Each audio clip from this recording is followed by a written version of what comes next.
felt this enormous love.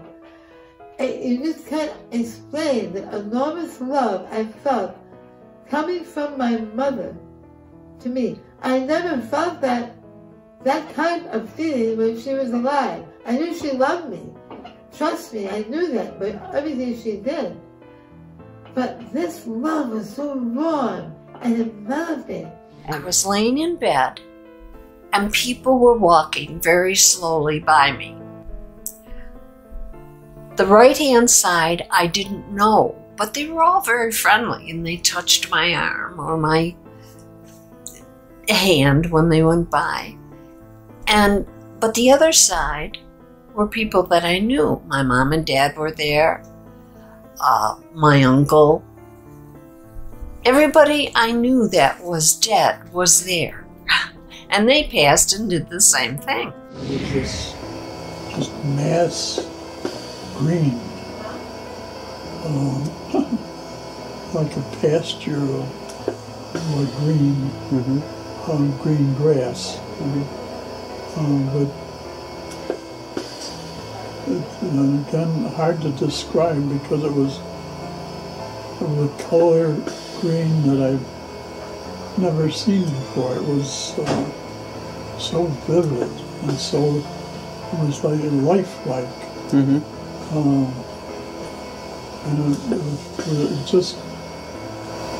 it felt good. I have seen them, not their face, not their clothes, but I knew it was them. We were like sitting at the kitchen table, laughing. I could see their faces. I could tell it was their clothes. We were laughing, we were talking, we were eating. We're having a ball. Have you ever had a dream that was that vivid? No. That was the most vivid dream. And we hear this a lot, and it's very hard to tell whether it's real or it's a dream. Dr. Christopher Kerr talking to dying people. The US neurobiologist and hospice doctor has conducted more than 1,400 such interviews. His study confirms what relatives also often experience at the deathbed. As death approaches, people have intense dreams, lifelike visions in which other worlds open up and they encounter deceased relatives or friends. How does it make you feel about the prospect of dying? How does it change your view? I'm not afraid of dying. Does it make you think you're going to see them? Okay. If I quit swearing. If you what? Quit swearing. Oh, you're worried you're going to end up in the wrong place. The dreams and visions of dying people. Are they real glimpses of the planes beyond?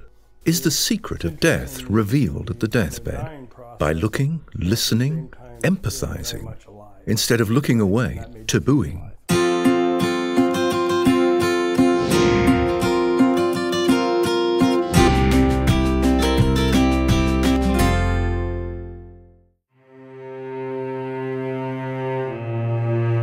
What happens when you die?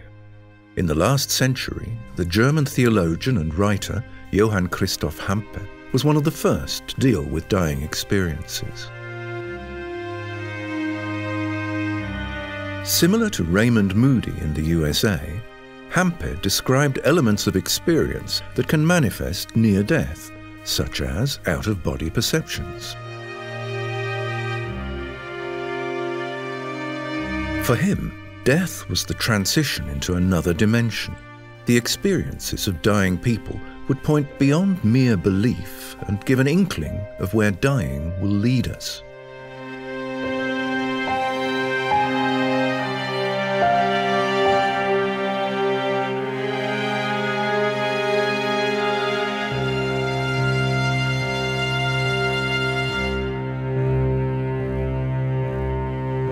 Another pioneer of death research became aware of the phenomenon of near-death experiences during the Second World War.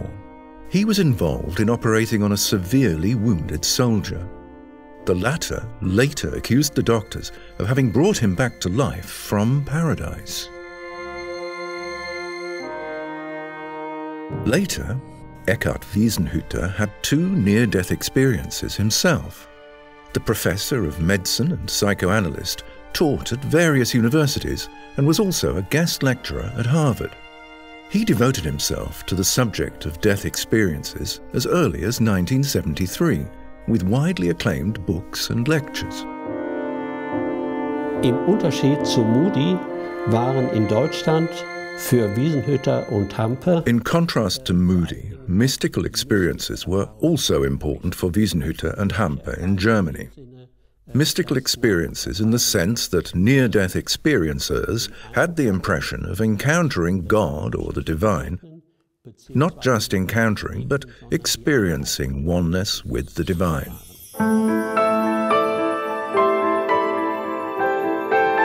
Despite these approaches, there are still only a few medical studies worldwide that document what people experience in the time shortly before their death. This makes the work of Christopher Kerr all the more important. He was able to document, also on film, how people change through their experiences. In our interview, Dr. Kerr recalls the story of his patient, Dwayne, which shows this process of change particularly clearly. He had actually killed 2 people in self-defense on the street. And what he felt was being stabbed at the site of his cancer. That's actually that whole thing is on film, because we were interviewing him. He hadn't told us any of this, and he was very lighthearted. And then we said, are there any other dreams? And all of a sudden he just completely decompensated on film and told the story of being stabbed. But what happened was, he's one of these guys who couldn't afford to look back. He just kind of, he was always joking and lighthearted. But he woke up and he asked to see a daughter, and he asked for forgiveness and told her how much he loved her after having these dreams. So for the first time, he talked of a life that included regret.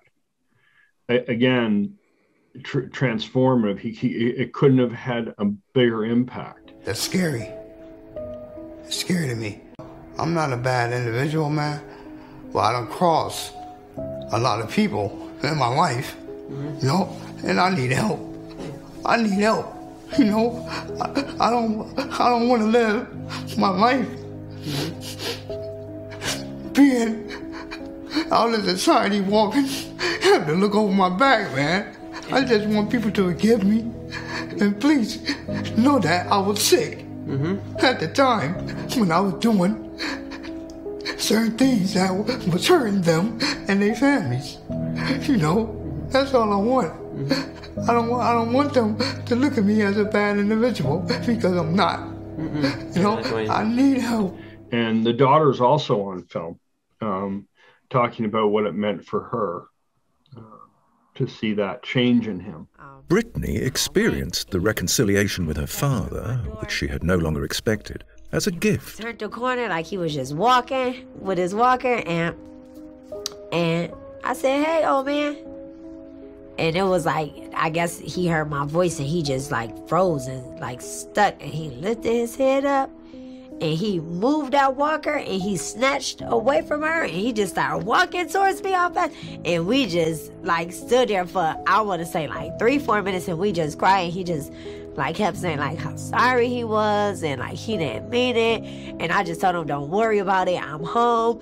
You know, I don't even care about that. That was the longest I actually really ever hugged my dad, ever in life. Like, I've hugged my dad all the time, but standing there hugging him for that long again. Such moments of forgiveness and closeness to life at the end of life are not unique. According to Dr. Kerr's study, almost 90% of patients in the dying process have such an end-of-life experience. And virtually all of them say that these experiences feel very real, not like a normal dream.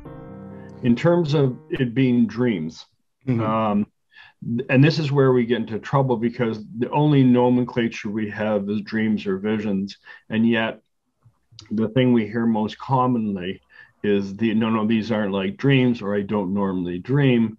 And when we measure realism on a 0 to 10 scale, it's usually around 10.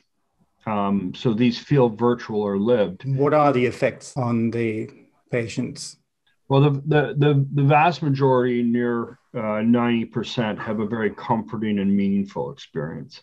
These tend to be restorative dreams where they're reunited with people who they've loved and lost. very specific people, the people who secured or loved them best. If there's a need for forgiveness or reunion, a wound of some sort, it often is addressed. My wife all of a sudden appeared, and I'm thinking, well, this is even better yet.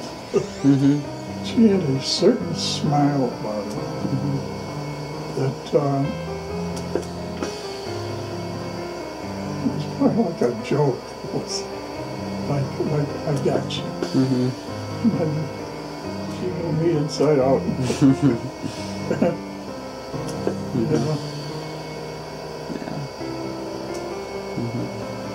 Or maybe that, I guess maybe words weren't necessary. We just look at each other and knew exactly what one was thinking. It was just a good time with, I don't know, but everything had left you, like there was no problems, everything was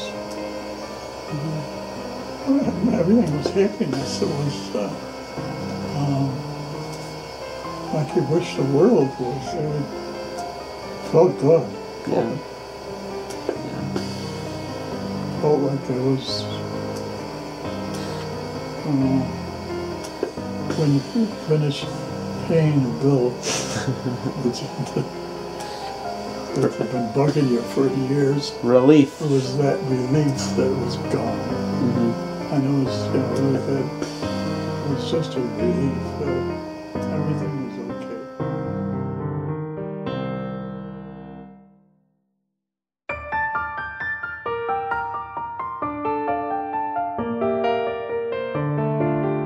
In German-speaking countries too, so-called deathbed visions are a subject of research in thanatology. The Schweinfurt neurologist and psychiatrist, Professor Wilfried Kuhn, has been dealing with these experiences for many years. Der Sterbende sieht zum Beispiel Licht. For example, the dying person sees light, a tunnel sometimes, from which the light comes. Sometimes deceased relatives or even deceased unknown persons also come out of the tunnel. That also happens. And then that person sometimes enters into a communication that is probably telepathic because they don't normally speak.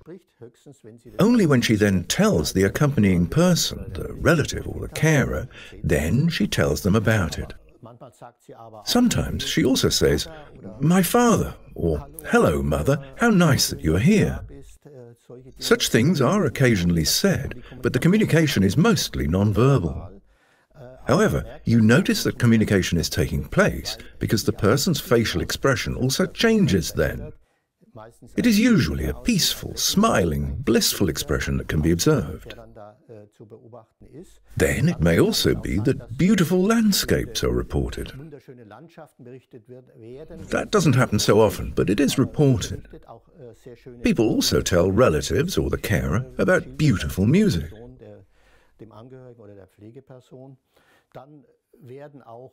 Nowadays, religious figures are seen much less frequently. It was probably different in the past. In other cultures, too. There is a study on this from India, for example. More religious figures have been seen. In our country, however, there are indications that only 2 to 5% of the people who are seen can be attributed to some form of religion. My name is Alice Miller. I'm 79. Was married twice. My first husband died. My second husband I discarded. Alice Miller experienced deathbed visions with a distinctly Christian slant. In this interview, she shared her most important experiences. I've got a terminal disease. It's not curable, not treatable. A number of diseases, but that's the main one. And I'm not going to live that long, much longer. We don't know. I'm having fun. There's a campus minister that comes around. Her name is Renee. And she leads me through a meditation. And she usually plays a song. And she'll read a verse or some thought. But this time she started out with Here I Am, Lord, which is a very wonderful song that I like. I used to be able to talk. I used to be able to sing. And I used to love to sing that song when I was able to sing. As I was sitting for the meditation, I had my eyes closed, listening to the words, and in front of him appeared my mother, in front of my father. And behind them was my husband, who died in 1974, my son, who died in 2011, my brother Norby. I was his guardian. He died at the age of 65 in 2009. And my mom had one hand out to me. I felt this enormous love. You just can't explain the enormous love I felt coming from my mother to me. I never felt that kind of feeling when she was alive. I knew she loved me. Trust me, I knew that by everything she did. But this love was so warm and enveloping, and they were all there, and right behind them, larger, was Jesus. When the song ended, I looked at Renee, and all I said is, I'm going to have one hell of a welcoming party when I get to heaven. And then it occurred to me, I used hell in the same sentence that I used heaven. But it was so warm. So it's hard to explain the joy, the peace. They weren't as old and sick as they were when they died. They were younger. My son was the same age, but he wasn't sick. The bloatedness from his disease and the cancer was gone. My brother Norby was able to see. He wasn't blind anymore. And he was smiling. He looked lovely. My dad was happy. He always was a happy person. My husband was 30, in his 30s. He died in his 30s. He looked like he did in his 30s. He had not aged. Had the pompadour. Looked nice. So sexy. And my mom wasn't like I saw her. She wasn't skin bones. She was healthy like she used to be when she made dinners on Sunday, wearing a dress I never saw before. So it wasn't a familiar dress I was wearing, a different pattern dress. And my dad was right behind her, and he had his hand on her shoulder. It just felt, how do you express intense love? I have never felt that much intense love in my life. It's beyond physical. It wasn't physical. It wasn't a physical hug. It was internal, spiritual perhaps.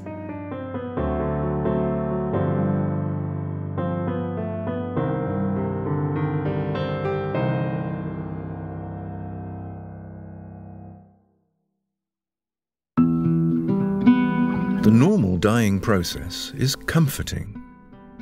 It is often experienced as a preparation for the life beyond. Upwards of 70% see people who have died, who return to them. And interestingly, they leave out the person who harmed or had conditional love for them. So it may be one parent, but not another. So there's almost this edification process that takes place. Pets are very, very common. Religious themes are extraordinarily rare, although one interpretation is the tenets of faith are throughout the ideas of love and forgiveness. But what happens is interesting is we study this every day until death. And as people get closer to death, there's a dramatic increase in the frequency of these events.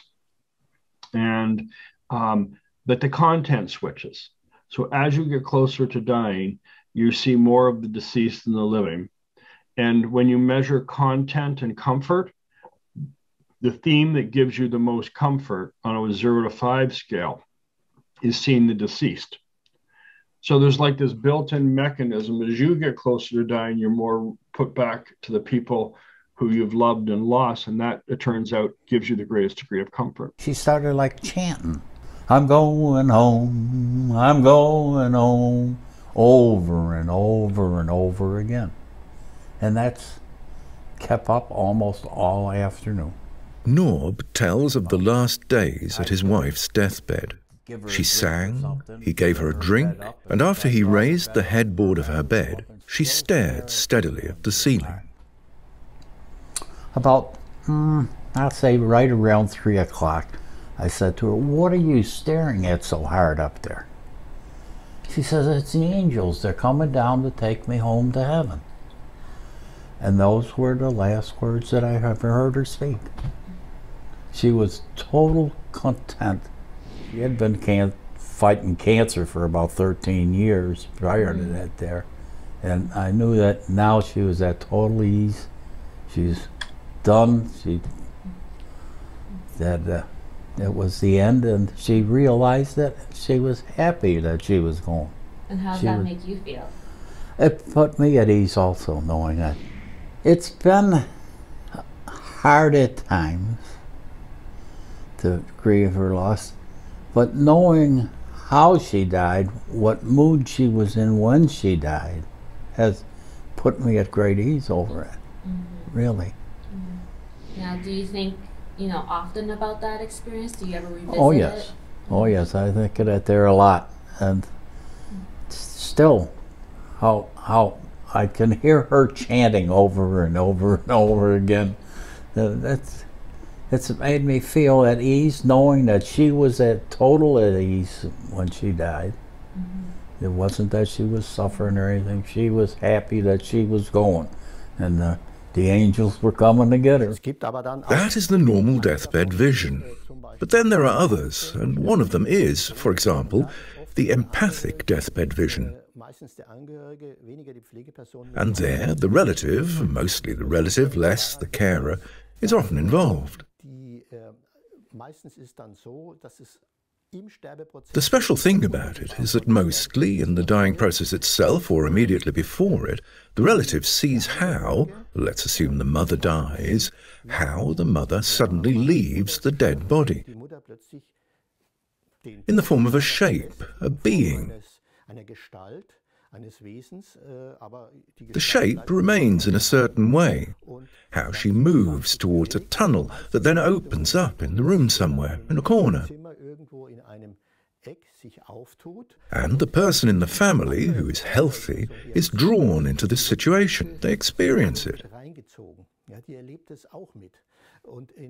A wonderful book about this comes from Raymond A. Moody, who wrote it about 12 years ago. It is called Glimpses of Eternity. In this book, he describes these empathic deathbed visions. Raymond Moody coined the term near-death experience 40 or 50 years ago. Interestingly, in the preface to this book, he writes that over the years he has been told about other experiences besides near-death experiences, these empathic deathbed visions, but that he initially refrained from publishing them because such experiences are even more unbelievable than near-death experiences. Only with this book did he dare to do so for the first time. He had to publish them at that point because he thought that these experiences were even more probative than near-death experiences for a transcendent reality.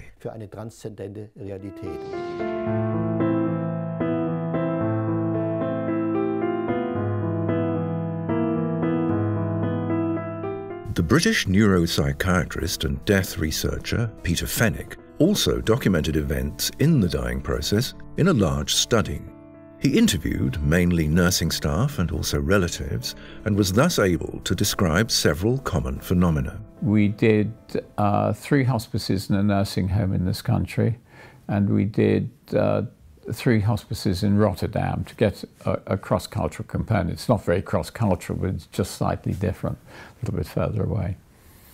And we found the most fascinating things. And so it's allowed us to put together a measure of the sorts of things that you can expect. The first thing that you may get is a premonition. And that means that you know you're going to die. So before you get the diagnosis, you learn in a dream, maybe, or it suddenly comes to you that you're going to die. On average, we see it probably around starting about 2 weeks before death. And what happened was in our original study, where there was over 500 and something interviews, we were surprised at the number of people who were having them at the 2-week mark. So we went farther upstream, and we do capture people.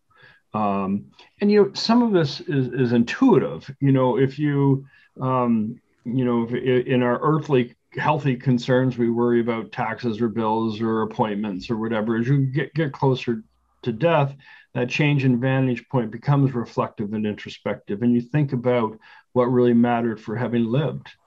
And those tend to center on your relationship. So we start to see that around several months away. And then it actually permeates your kind of lived state when you close your eyes and you return to these things that are very, very important. A few weeks before you die, you get deathbed visitors. Now, what's a deathbed visitor? They are relatives who come to you, and they do it in a specific way. They may stand outside the room in which you're dying, or they may come into the room, and that's quite common. You, of course, will talk to them, and then a number of them will sit on the bed and talk to you. Why do they sit on the bed?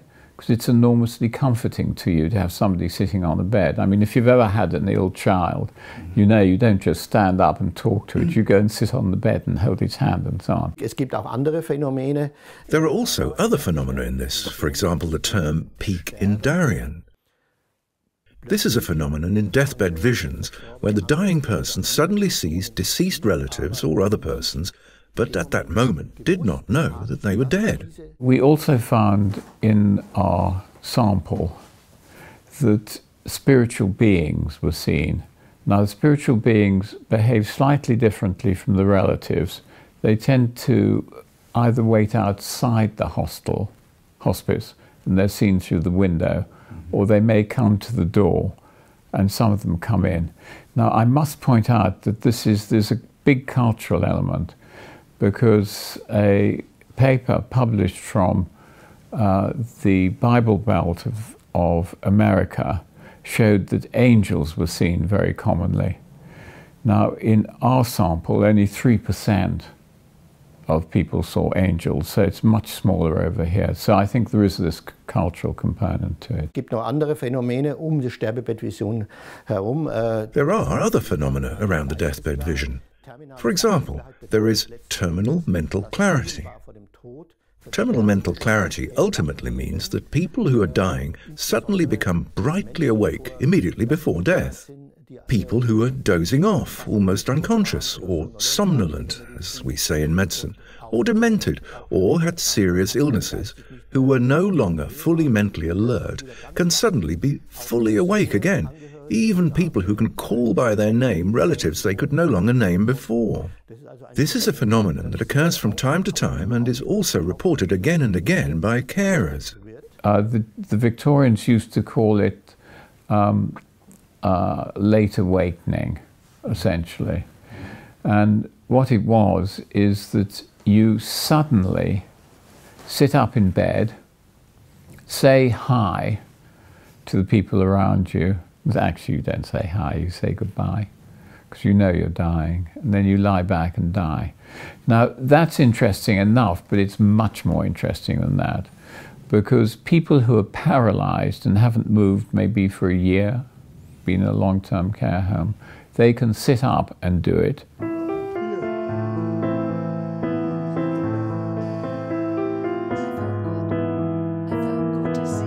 The accompaniment of dying people offers moving, surprising, unforgettable moments. Indeed, not only during the dying process, but also around the actual time of death, Thanatology has been able to document remarkable phenomena. And these are light in the room. Light in the room is fascinating. It can be very strong and behave like a real light. In other words, the room can flood with light, can flood out of the door. Experienced by the relatives? Only by the relatives, into the corridor, and then people can pick it up. And we had one account of the person woke up at night, found the light shining into the room, thought she must have left the corridor light on, got up, and saw it was streaming out of her aunt's bedroom. Her aunt was dying, went in. And when you go into this light, it's always got the spiritual quality to it, and she reported that. And she sat down quietly by her aunt, who slowly died, and as she died, the light faded. The light fading with death is very common. So the next thing that can happen at the time of death, incidentally, when I say common, in our series, about 35% of the nurses reported light in the rooms of the dying and in their conversations with the relatives.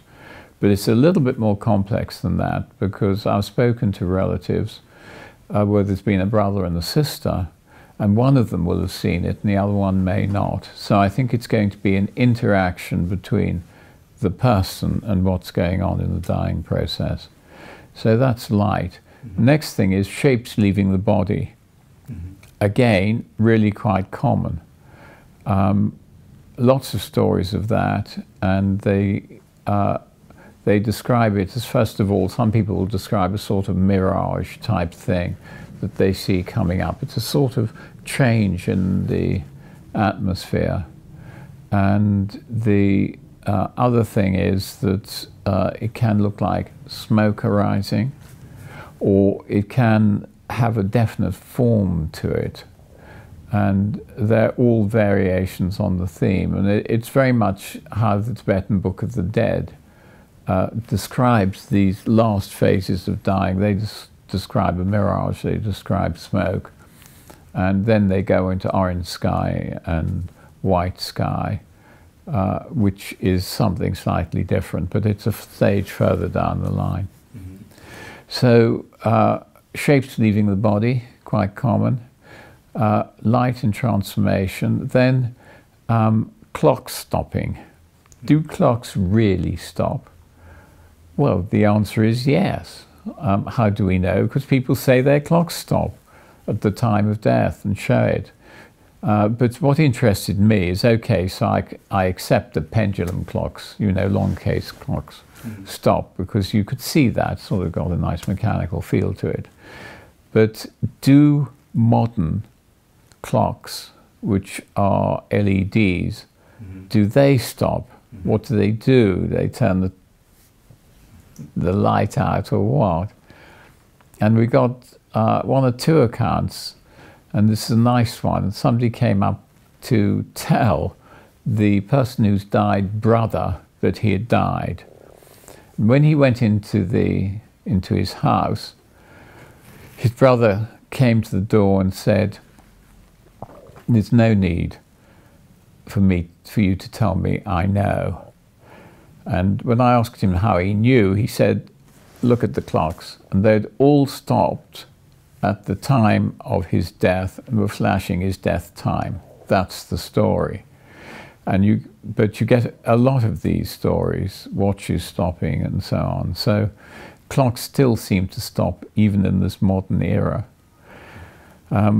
The other thing is cats and animals howl at the time of death. That's quite common.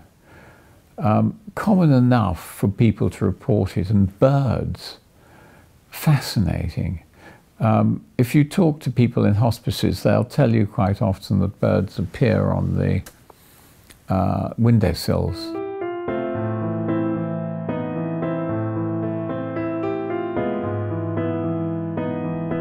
Deathbed experiences, dreams, visions, comforting encounters with the previously deceased. Not only adults experience approaching death in this form. We've looked at children. They tend to use the exact same language. They often haven't known someone who died, but they will know a pet. And they will go there and they will say, it means I'm not going to be alone where I'm going. I'm loved. It's okay. So those are the tends. Definitely the fear of dying seems to lessen. I was going to ask how the children and their parents cope with the dying process, because it's one of the hardest things for a parent to see their children die. And we've published case series on them. There's a chapter in the book about it. They do this. They do this differently. They don't have regret. They often don't have language for mortality or death or finality. But somehow they become very self-informed by these processes, even of their prognosis. They understand that they're in a terminal state. They tend to build other worlds for themselves. For example, one young lady in the book kept returning to a castle, and she's in the castle. All the animals that she knew that had died, neighbors, cats, relatives, birds, were all in there. And there was sense in there too. There was light and warmth in the swimming pool. So she created this world for herself. And when asked what it meant to her, she said it means it's a safe place. Yes. Is it sunny? There's a window that you can see the sun through it. Uh-huh. That sounds beautiful. So it's a pretty special place. And then there's a piano. Mm-hmm. And then a pretty painting of a baby, the little baby, the church. Yeah. 15-year-old Ginny, a girl with Down syndrome, seen here 4 months before her death, had ovarian cancer and ascites. She was always inherently maternal and carried dolls, and this was her baby. And when she had pain, it was the baby kicking. And so they do this differently, but it has no less, even maybe more meaning. Although Ginny's family was not religious and she had never been to church, the girl kept talking to God in her deathbed visions. Her mother, who monitored her with a baby monitor, could not place these conversations at first.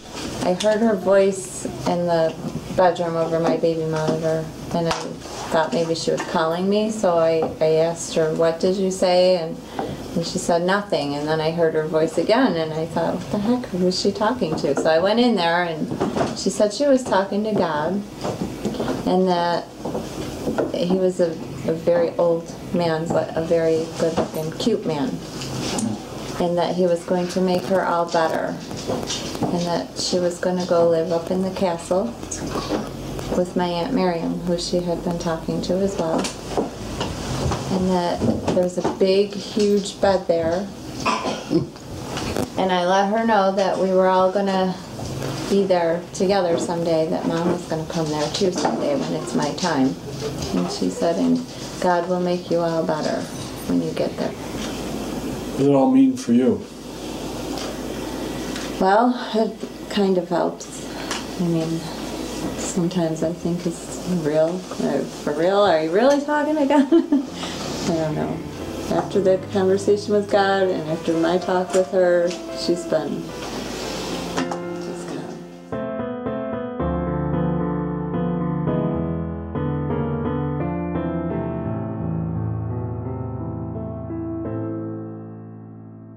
We've done 2 studies on bereaved, of over 750 bereaved people. And it's fascinating. Basically, what's good for the patient is good for their loved one.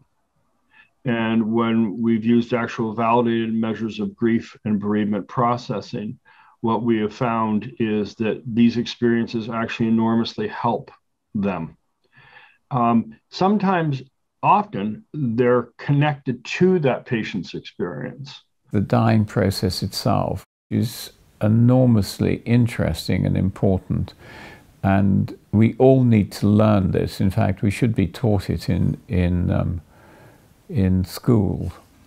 And the way that dying, I think, it's like this. Deathbed visitors come, fine. Then, at some moment, you realize you're going to die, and it hits you hard. We're not coming back, guys. This isn't a getting well process. It's a dying process. And that then leaves you in a very difficult position because you've never come across that before. You've always had some control over something, you now don't. And so you have to start giving everything up. This is absolutely fundamental. You have to give up the fact that you're going to go on living. You have to give up your wife. You have to give up your cat and your dog. You have to give up your children, your family. You have to give up your house and your job. You've got to give up everything. And if you don't, you remain attached. Now, attachment is the most difficult thing when you're dying. If you could give everything up, you'd have a very smooth transition.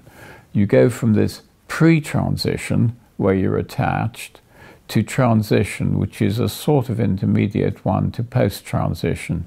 And in post-transition, you in fact have given everything up.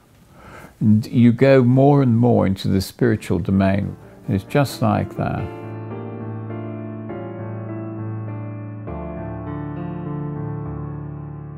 Dying is inherently isolating, and made more so by not at least having some degree of reverence that the person has a different vantage point, and not surprisingly has different perceptions or perception, and that should at least be respected.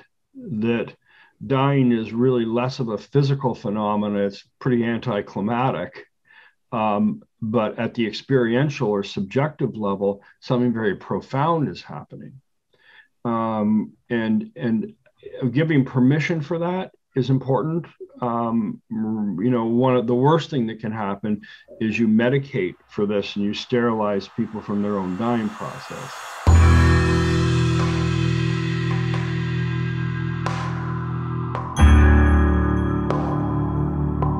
Today, the efforts of medicine usually end with saving the body. Few doctors find a connection to the inner experience that has to do with the dying process. Deathbed visions are explained away as hallucinations. On closer examination, however, this says little. Von Halluzination sprechen. The term hallucination is defined as a perception without an external stimulus. In this respect, one can speak of hallucinations, but they are not pathological hallucinations. The dying have no stimulus basis from our world, but they have a stimulus basis from another reality, if one wants to assume that. But such a reality is denied. So you see, it is difficult to use the term hallucination correctly. If one says as a naturalist, as a materialistically oriented scientist, that they are hallucinations, then this is usually meant to express a pathological situation.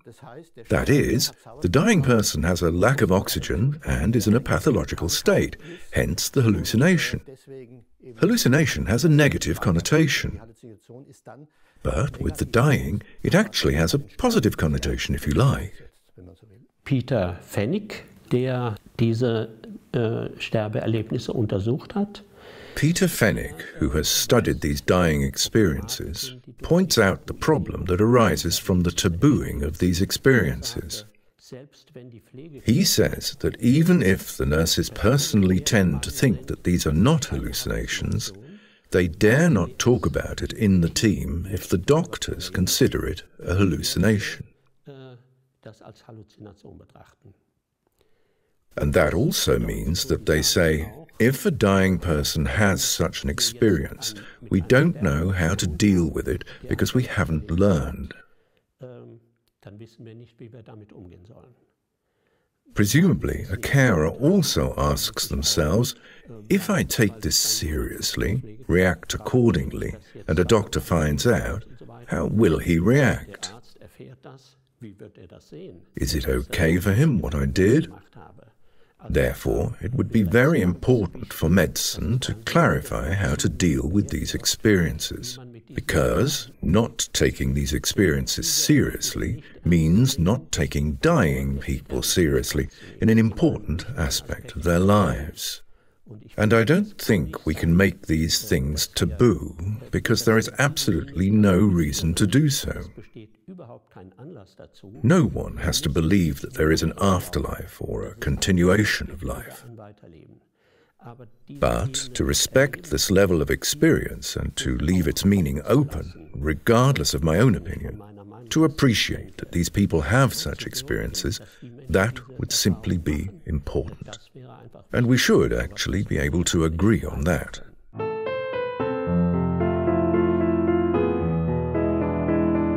Turning towards instead of away. For people on their deathbed, it is important to be accompanied with understanding and love. And the relatives have the opportunity to participate in a fundamental spiritual process that leads to life. Für die Angehörigen kann die Teilhabe oder mitzubekommen, dass To know that someone had such a deathbed vision can also be valuable for the relatives. Subsequently, too, for the grieving process. für den Trauerprozess. To have this thought that at least he experienced it that way, whether I believe it myself or not, but the dying person experienced it that way, and that was okay for him. The same applies to the caregivers, of course. For them, it would also be important to be informed. How willing were the patients to get involved with? That is actually, that is a story in itself, because one of our problems with dying is we treat it with such sanctity that we sterilize the dying, not to be disturbed. And so it's very hard to get the university to approve these studies. And I think this is one of the most fascinating things, is that not a single person ever approached, denied wanting to be involved. And what's interesting is they're often sharing the hard parts of having lived some really rough stuff, the unvarnished truth of their lives. And I think it's a really hopeful story. Is there's no secondary gain for them. I think what it tells us that people don't stop living because they're dying. They want to be relevant. They want to be connected. They want their voices heard. They want to be listened to. And it's a real lesson that most people who are dying are looking up at a white ceiling, and they would rather be looking into somebody's eyes, even if they're a stranger, and telling them their story. And the other thing interesting is nobody wanted their name changed. When they were being filmed. Yeah, and in the book, that's who they are. And it's just the truth that they told. I think it was liberating. They very matter of every so often you'd have an older woman who says, okay, I don't mind being filmed, but I just want a chance to do my hair. But other than that, people, I think all the pretense is gone. If it's a caregiver, believe them. They're not making it up. It gives them comfort. You have your own emotions. You're losing someone that you try to take care of. You want them to live. But they may need comfort from the end of life vision. This is giving them hope of a life beyond. Support them. Hold their hand. Be there. We need you to be there. We need your love. We need you to say, I'll be there. You can go home. My mom didn't die in hospice, but I told her, Mom, go with your brother, go with your parents. I'll take care of Dad. I'll take care of Norby here. No, they're waiting for you. She died the next morning. Tell them, if they're really suffering, tell them it's okay to go. It's okay with you. Sometimes they need to hear that.